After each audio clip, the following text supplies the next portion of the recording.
IOPS is an acronym for Input-Output Operations per Second, and it's pretty useful at measuring random workloads.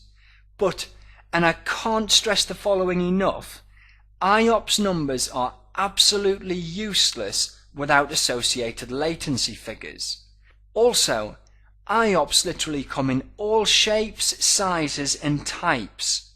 So just as IOPS is useless without latency figures attached to it, it's also not much use without detail regarding the type of I/O. Read-write, big, small, and random or sequential.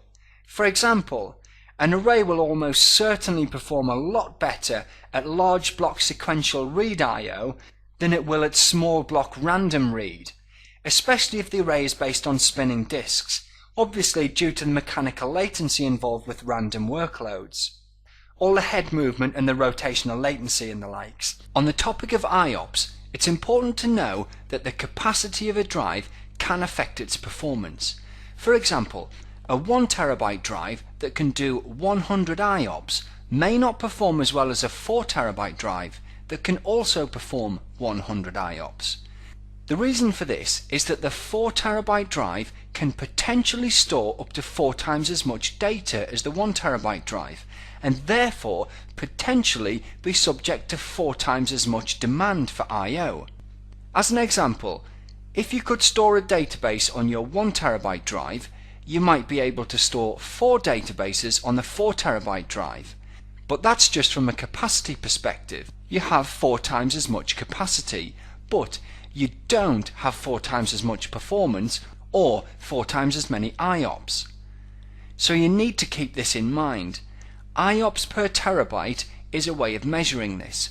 Our 1 TB drive has 100 IOPS per terabyte, but our 4 TB drive only has 25 IOPS per terabyte. Also, IOPS can have quite an impact on CPU load for both the storage array and the host that's issuing the IOs.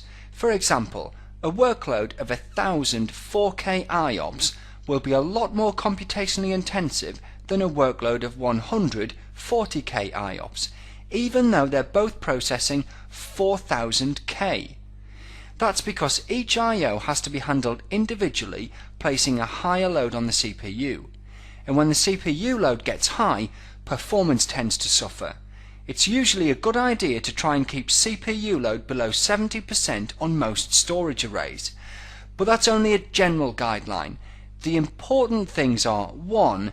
To understand that lots of small I/O can dramatically increase CPU load, and 2. To monitor CPU load and try and keep it low. Anyway, another metric associated with performance, but more geared towards sequential or streaming workloads, is megabytes per second. As the name suggests, megabytes per second refers to the number of megabytes a system, or maybe a single drive, can transfer in a second. So higher numbers are better.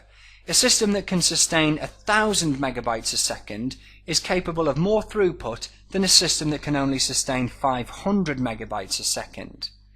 However, 2 things to note.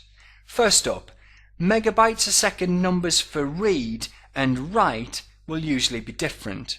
For example, all flash-based systems might be capable of something like 1000 megabytes a second write, but 5000 megabytes a second read. Second up, unlike with IOPS, latency just isn't as important when it comes to measuring throughput in sequential workloads. And finally, on IOPS and megabytes a second, just about all real-world workloads will be a massive mix of everything you can imagine. Small block, large block, read-write, random and sequential, making everything really appear random. And on that note, let's talk quickly about random versus sequential workloads.